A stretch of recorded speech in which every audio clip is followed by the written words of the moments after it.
उत्तराखंड के मुख्यमंत्री का हरिद्वार पहुंचने पर किया गया स्वागत। उत्तराखंड के मुख्यमंत्री पुष्कर सिंह धामी हरिद्वार में युवा धर्म संसद कार्यक्रम में पहुंचे, जहां पर उन्होंने कार्यक्रम का उद्घाटन किया। मानव जगत लाइव के लिए हरिद्वार से शरवण झा के मुताबिक उत्तराखंड के सीएम पुष्कर सिंह धामी पतंजलि ऑडिटोरियम में आयोजित युवा धर्म संसद कार्यक्रम में पहुंचे, जहां पर उनका फूल मालाओं से स्वागत किया गया।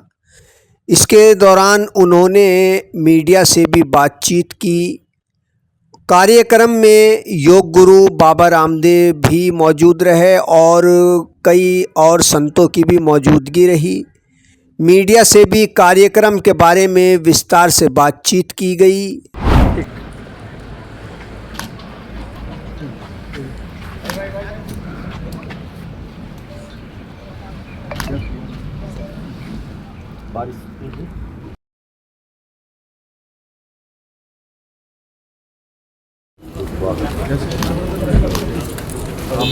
हाँ एक चलो।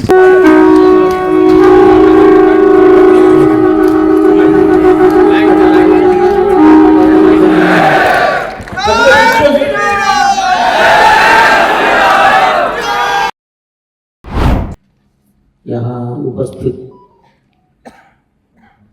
आदरणीय बहनों, भाइयों, सज्जनों, आप सबको मेरा यथा योग्य प्रणाम अभिवादन स्वीकार। आज ऐतिहासिक कार्यक्रम में शामिल होकर मुझे भी अपने विद्यार्थी जीवन की याद आ रही, उसका स्मरण हो रहा है और आदरणीय चंपक जी का उद्बोधन सुनकर बहुत सारी प्रेरणा मिल रही है कि किस प्रकार से स्वामी विवेकानंद जी ने शिकागो की धर्म संसद में किस प्रकार से वहां अपना उद्बोधन दिया था।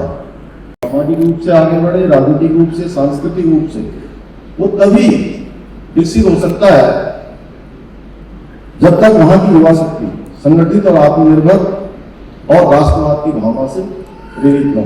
जिस तरह से इंजन को चालू करने के लिए भाइयों बहनों इंजन की आवश्यकता होती है, उसी तरह राष्ट्र की प्रगति को सुनिश्चित करने के लिए भी युवा शक्ति की ताकत, उनकी इनोवेटिव सोच और उनकी प्रतिभा की आवश्यकता। प्रकार के शोध यहाँ हुए हैं और अपने ज्ञान से दुनिया को कहीं न कहीं मार्ग दिखाने का काम, प्रकाशित करने का काम किया है।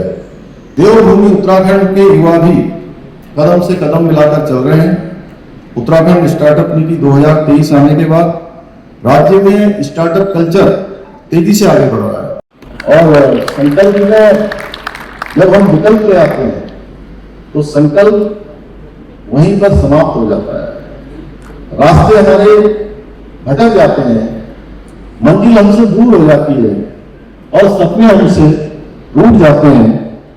तो निश्चित रूप से पूज्य स्वामी जी मंच पर हैं यहाँ पर और आपके माध्यम से आज हजारों हजार युवाओं को आज योग के क्षेत्र में, आयुर्वेद के क्षेत्र में, अन्य क्षेत्रों में यहाँ पर हजारों नौजवान युवाओं को रोजगार देने का काम हो रहा है।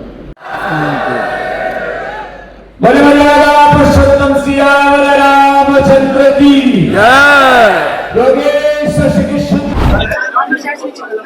पूज्य महाराज श्री मिथिलेश नंदनी, पूज्य महाराज श्री मिथिलेश नंदनी शरण जी ने एक बहुत बड़ा संयोजन किया युवाओं का, युवा धर्म संसद के नाम से, जिसका ध्येय है कैरेक्टर के साथ कैरियर बिल्डिंग, चरित्र निर्माण के साथ समाज निर्माण के साथ राष्ट्र निर्माण हो। आने वाली भारत की युवा पीढ़ी संस्कारित तो हो, संस्कृति मूलक समृद्धि, विरासत मूलक विकास के पथ पर देश अग्रसरित तो हो और यह वीर प्रसूता भारत माता, माता भूमि ही पुत्रोहम पृथिव्याः के संकल्प से अनुप्राणित होकर के सब देश के युवक युवतियां इस एहसास के साथ कि मैं भगवान राम कृष्ण का वंशधर हूँ, मैं ऋषि ऋषिकाओं का वंशधर हूँ, अपने भीतर ऋषित्व और देवत्व को धारण करके ऐसे प्रतिमान घड़े कि 2047 से पहले ही भारत सामाजिक दृष्टि से, आर्थिक दृष्टि से, राजनीतिक, धार्मिक, आध्यात्मिक दृष्टि से विश्व की महाशक्ति विश्व गुरु बन जाए, इस भाव चेतना के साथ यह युवा धर्म संसद रखी है। मैं आश्वस्त हूं कि भारत का युवा, भारत का वर्तमान और भारत का भविष्य ऐसे संस्कारी युवाओं से संरक्षित होगा।